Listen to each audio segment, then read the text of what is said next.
Pete, I mean, tragic news, sad news, just your thoughts on this terrible day? Certainly not the circumstances that I'd like to be back talking to people from the stadium.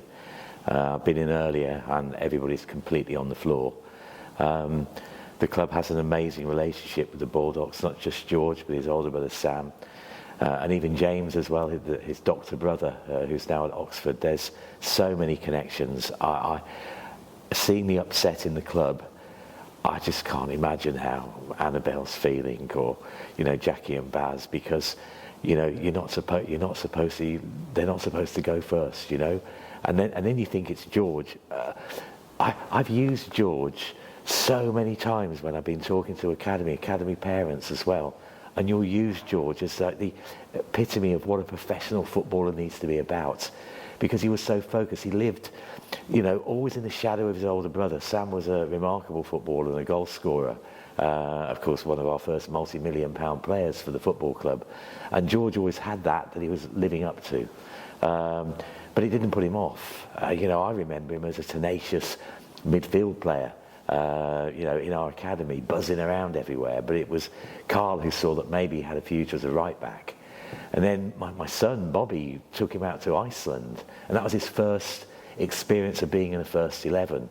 And George is one of those players. He wasn't a sub, he wasn't somebody who'd come on and change a game. He influenced the game from the very beginning, and he needed to play first team football. And when he came back from Iceland, I think he went to Oxford, and I think he really grew up at Oxford. I mean, talking today to some of the Oxford supporters, they remember him so fondly as well, because I think it's where he learned to make that connection to supporters in general. And then when Carl brought him back here, he became our right wing back, and of course, goes on to have one of the best careers. I think he's played more times in the Premier League than any other player for Milton Keynes Dons, and he's one of our own. My daughter-in-law went to school with the Baldocks. There's so many connections to the family, and I just can't believe I'm here having this chat with you about something so absolutely awful. How old was he when he first came to the club, Pete? I think he was 8. I mean, he's been here as long as I can remember.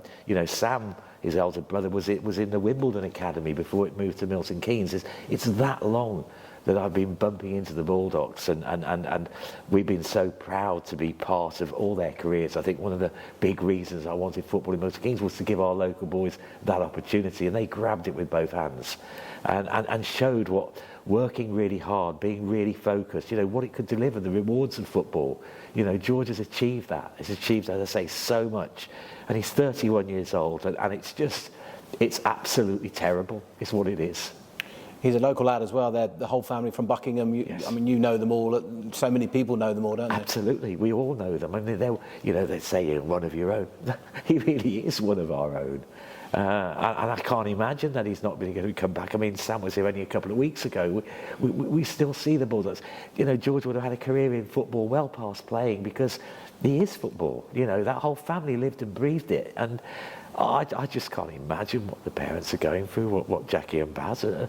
I mean, as I say, I'm sorry. All the times I'm talking now, it seems to be so emotional, but this is a really emotional time for so many people in Milton Keynes and for our football club. And I know we will make a massive, massive noise after our silence on Saturday, and maybe we can use that game to just recognise what one of our local lads has been able to do. He's made his mark in football. I've seen the goodwill notes from all the big Premier League clubs. I mean, he generated that respect out of everybody, some kid from down the road. And that's what's possible in football. That's why we did it. That's why there's football in Milton Keynes. And it won't be the same with George gone. It just won't. Fans will remember him, obviously, for what he was like. We remember him. I remember speaking to him. He was such a lovely guy as well. Fantastic guy. Just, it was...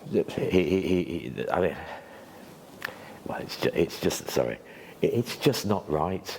He's so much still left to give. I mean, he's playing for Greece. I mean, he should be playing tonight. Shouldn't he? If he wasn't injured, he'd have been playing tonight against England, and that's what we're all waiting for. And I'm sure he was waiting for that as well. As I say, but he leaves us with a baby boy, and maybe that can be some legacy for George, because he wasn't old enough to have much more other than what he achieved for his own fight, his own desire, his own ambition, his own ability to go and compete with the very best. As I say, a Milton Keynes boy doing that. We're so proud of him, and it's so sad. It really is. His career was fantastic, wasn't it? Having left MK Dons, Model career. Sheffield United, Model career. got them into the Premier League. Oxford on loan, won the supporters over. Here, loved forever, still loved. Sheffield, loved by the Sheffield fans. Respected by all of the big Premier League teams. You know, he showed what's possible, and I'm still, as you can hear, I don't think none of us can't get over this one.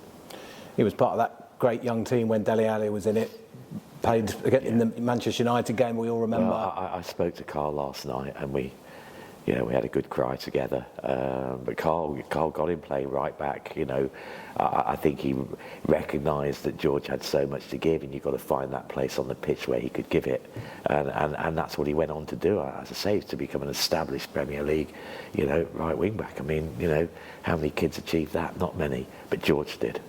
Have you spoken to Dean Lewington? He obviously played with him, one of the probably only few in the club now that still played. Dean can't, I've come in to do this because I know the club needs to say something, I want to say something, but I think it's so hard for those that actually played with him all the time and have known him throughout their time at the club. I mean, Dino is completely on the floor.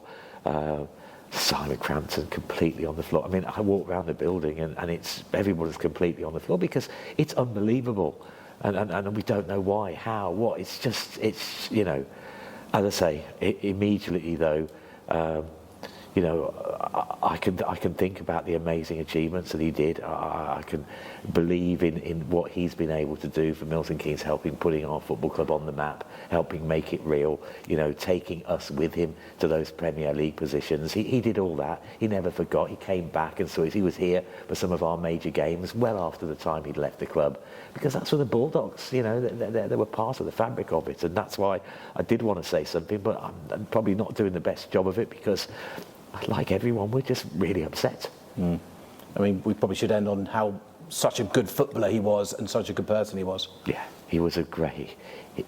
As I say, nearly every meeting that you'd have with academy boys and academy parents, and I used to do those at least once or twice a year, I would talk about the story of George, because George, it wasn't handed to him on a plate. George had to go, and it was difficult. It's not easy having another sibling that's doing well, because you're always being compared, and he just set out on his own to go and do what he could do, to use his attributes to the very best, to take on instruction, to be able to deliver it on the pitch, and he did it in every level.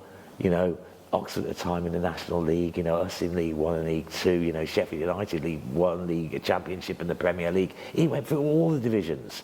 And he found a way of playing and adapting and being successful in every single one of those. So he's a fantastic role model. But we shouldn't be talking about him like this, because he should still have another 20, 30 years to give to football, because he would have done that. He lived and breathed it. And, it's a tragic, tragic loss for us all, to the family. Devastating. But to football in general, he's a loss. There's just no doubt about it. The game on Saturday will be marked. For some of those players, I mean, I know Callum Tripp is injured at the moment, but for someone like him, who's come through the academy... When Callum maybe feels able to talk, he will tell you what a role model George Baldock was to all of our academy. He's inspired many a footballer in Milton Keynes, and as I say, through his own family, he's got a legacy I hope that can live on, but nothing can make up for what's happened now, because he's gone, and it's the one thing in life that you can't do anything about, and that's what makes it so emotional, so absolutely horrible, and I just feel for everyone. But I want to send our warmest and deepest, sincerest regards to the family, and we just hope that they can find every single piece of strength to get through it. And a great send-off hopefully from the fans on Saturday. And everybody that's been, maybe you haven't been for the last few years, and I didn't get it right or whatever, but there's been so many people over the years that have seen George. Maybe we can all be there on Saturday. Maybe we can make that a game to remember, because that's where we'll be remembering George, and he's got a lot for us to remember.